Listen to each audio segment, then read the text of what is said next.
All right, welcome to the deep dive. Today, we're really going to plunge headfirst into deep work. Yeah, it's a concept we've been hearing a lot about from you, our listeners. So we dove into all the material you shared, especially Cal Newport's book, the one, Deep Work. Right. And we really want to go beyond, just defining it. Yeah, like get to the nitty gritty. What does it really mean? Why is it so valuable now, in this economy? And why does it seem like it's vanishing, becoming harder and harder to actually do? Absolutely.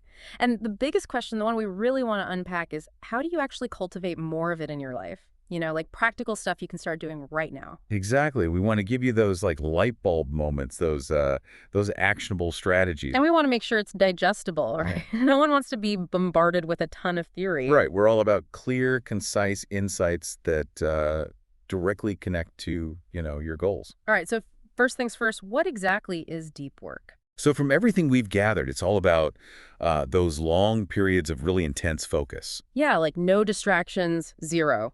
You're completely absorbed, pushing your brain to the limit. It's not just like working for hours. It's about the intensity of that mental effort. And the results, man, they can be pretty incredible. We saw so many examples in the material you sent, like historical figures who totally nailed this. Yeah, like Michel de Montaigne. Remember him, the essayist? Yeah. Back in the 16th century, the guy practically lived in his library, just immersed in thought. And Mark Twain, right? When he was writing The Adventures of Tom Sawyer, he was so focused. He holed himself up in this shed, so isolated, his family literally had to, blow a horn to get him for dinner. Can you imagine that level of concentration? It's insane. And the creative output that can come from that is just mind-blowing. Totally. Think about Woody Allen. The guy made, 44 films in 44 years and got 23 Oscar nominations. You know how he wrote all those screenplays? On a manual typewriter.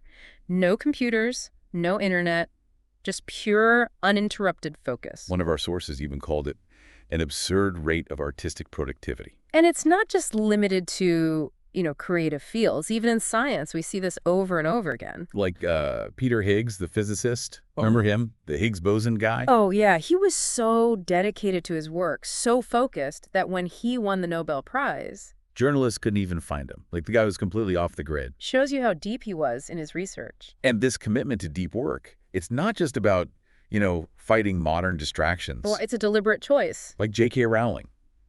Even with computers and everything. She chose to write Harry Potter with, what was it? Pen and paper? Pen and paper. She even said on Twitter in her very first tweet that she wouldn't be on there much because writing was her priority. So even with all the tech at her disposal, she recognized the power of disconnecting. And it's not just, these big names from the past. Mm-hmm. We have modern-day examples, too. Oh, yeah, like Bill Gates. The guy famously took these think weeks. Like retreats, right, where he just isolated himself and... Yeah, just read, think deeply, and come up with, huge ideas. One of his think weeks, back in 1995, that's when he wrote that memo about the internet tidal wave, the one about Netscape. It's pretty wild how these examples, span centuries and different fields, but they all have this common thread of, deep focus. Right. It's almost like a universal key to unlocking something special. And then we have, Neil Stephenson, the cyberpunk author. Yeah, the guy who basically predicted our hyper-connected world in his books. And yet he makes himself really hard to reach online. His website doesn't even have an email address. Yeah, he talks about how he needs these long, consecutive, uninterrupted time chunks for writing his novels. And he contrasts that with, the fragmented nature of email and all that. It's like he understands the pull of the internet, but chooses to resist it for the sake of his work. And it's clear from all these examples, going back centuries to today, that those network tools, the internet, our phones, they really do have a negative impact on our ability to do deep work. It's undeniable.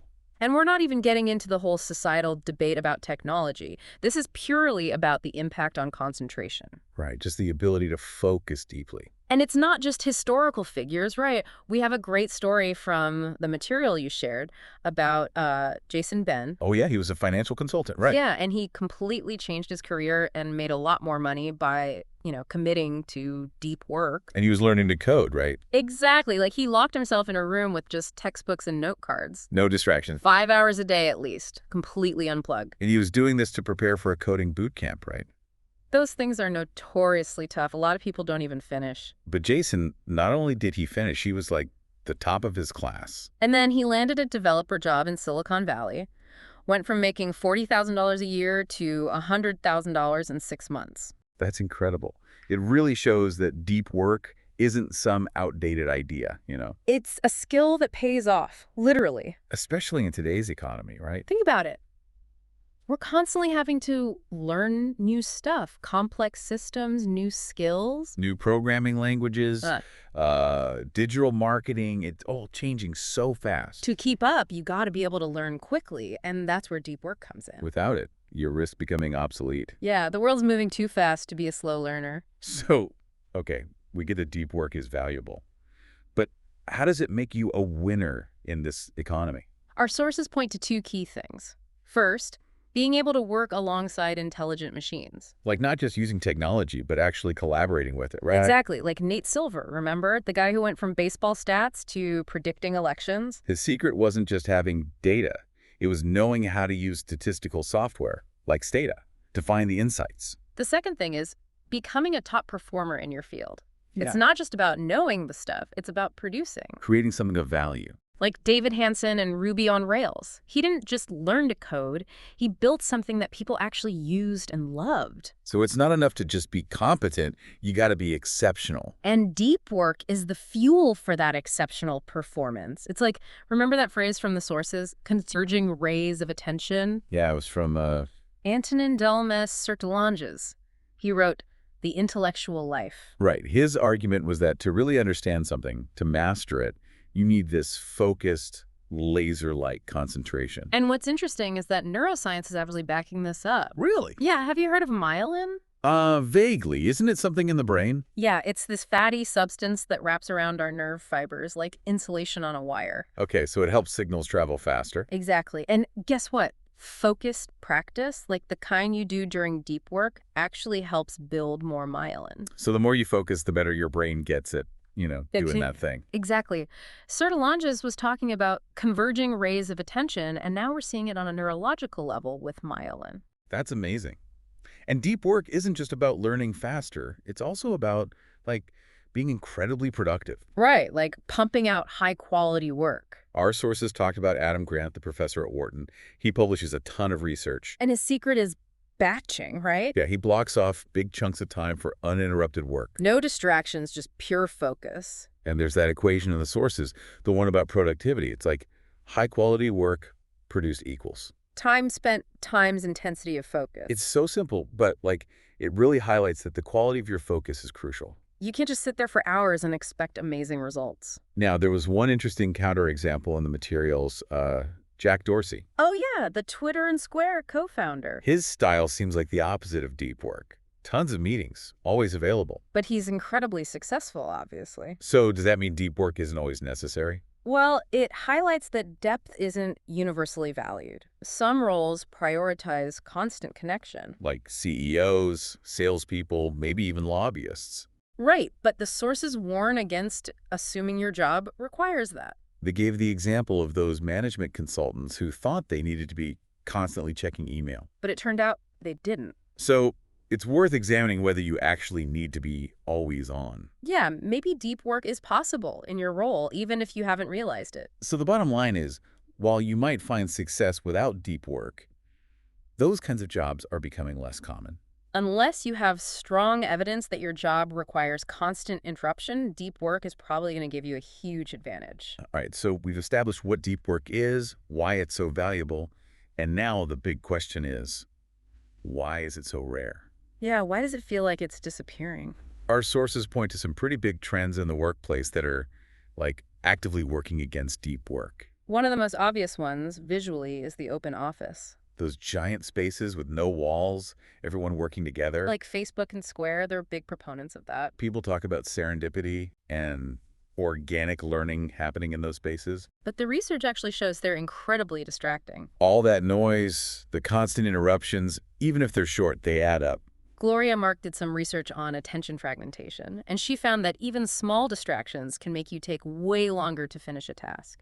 And people just feel less able to focus deeply in those environments. Then there's the pressure on content creators, like journalists, to be constantly active on social media. It's supposed to be about, like, engagement and reach, But it can really take away from the time and energy needed for deep work. like doing research, analyzing information, writing thoughtful pieces. George Packer, the guy who wrote The Unwinding, that National Book Award winner, he chose not to use Twitter while writing it. So he could really focus on the book. It's a tough choice, but it shows the tension between, shallow engagement and creating something meaningful. So it seems like there's this disconnect between the perceived benefits of these trends, like collaboration or quick responses. And the benefits of deep work, which are learning quickly and producing high-quality work.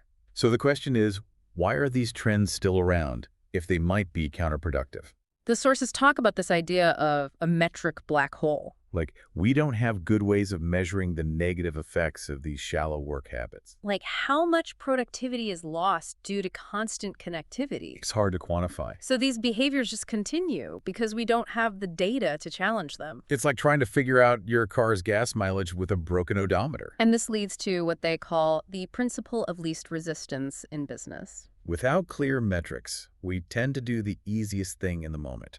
Even if it's not the most productive in the long run. Checking email, scheduling meetings, it's easier than carving out time for deep work. And then there's this idea of busyness as a proxy for productivity. Like being always online, responding to emails instantly, that's seen as being productive. But it's not necessarily true. You could be busy doing a lot of unimportant things. Right. And deep work, with its emphasis on quality and craftsmanship, it suffers in this environment. Because it's not as visible, maybe. Yeah, it's harder to measure. So all these trends favor shallow work, even if it might not be the best way to get things done. But here's the thing. This creates an opportunity for you, the listener. How so? Because if deep work is becoming rare, it becomes more valuable. So if you can cultivate that skill, you'll stand out. You'll be in demand. Okay, now let's shift gears a bit. Let's talk about why deep work is good for you, not just for your career. Like neurologically and for your sense of meaning. The sources talk about Winifred Gallagher, the science writer who got cancer. And instead of focusing on the illness, she chose to focus on the positive things in her life. And her big realization was, your world is the outcome of what you pay attention to. So even though her situation was difficult, she could control her experience by controlling her focus. And that's directly related to deep work.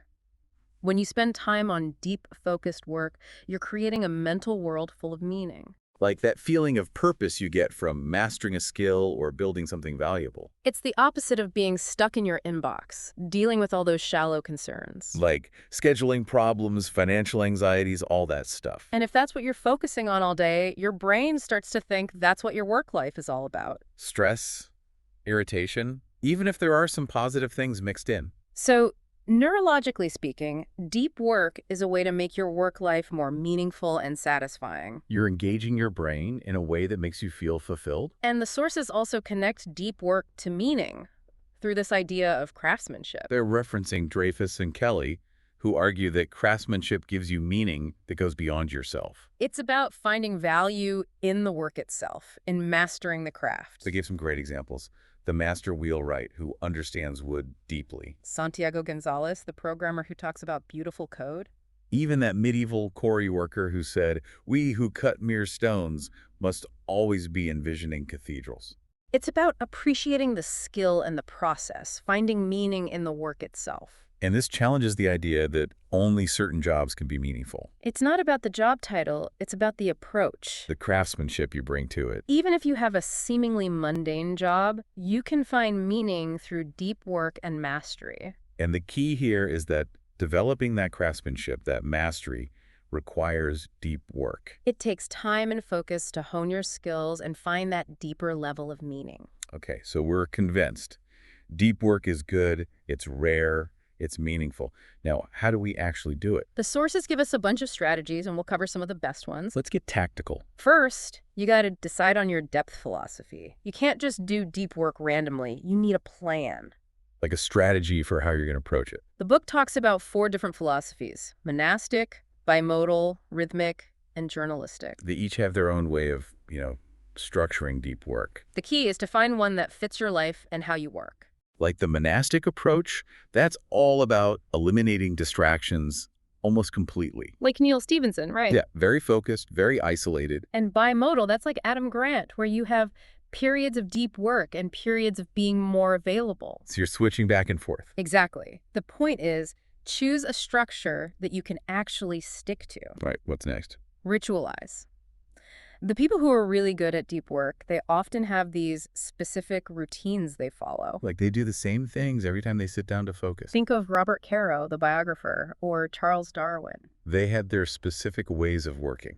The book says waiting for inspiration is a terrible, terrible plan. So you got to create the conditions for deep work to happen. These rituals can be about anything: location, time of day, how long you work for, what tools you use. Even things like making sure no one interrupts you. It's all about sending a signal to your brain that it's time to focus. Okay, so create a routine. What else? Make grand gestures. This one's about making big, noticeable changes to your environment. Almost like a dramatic way to show yourself that this deep work is important. Like J.K. Rowling writing in a fancy hotel. Or Bill Gates going to his lake house for those think weeks. These grand gestures can really boost your motivation and make you less likely to procrastinate. Because you've invested so much in it. Even something like Peter Shankman flying to Tokyo just to write, that shows you how powerful this can be. Now this one seems a bit counterintuitive. Don't work alone. Yeah, because we think of deep work as being solitary. Right, but the sources argue that collaboration can actually boost deep work. Especially for creative problems. It's like that whiteboard effect where you bounce ideas off each other and push your thinking deeper. But it has to be strategic collaboration. Not just random brainstorming. You need clear goals and a shared commitment to going deep. Like those innovative places, Yeah. Building 20 at MIT and Bill Labs. They had a culture of focused interaction. Which then led to individual deep work to refine the ideas. Okay, so collaborate strategically. What's next? Execute like a business. This one's about applying business principles to your personal deep work goals. Like using the frameworks they use in companies. Exactly. The book talks about the 4 disciplines of execution. And those are? Focus on the wildly important, act on lead measures, keep a compelling scoreboard, and create a cadence of accountability. It's about making your deep work more consistent and effective. One of the sources even shared how they boosted their publishing output by using this framework. Now, this one sounds interesting. Be lazy. Strategically. It's based on the idleness paradox, this idea that taking breaks actually helps you be more productive. So you're not actually being lazy, you're recharging.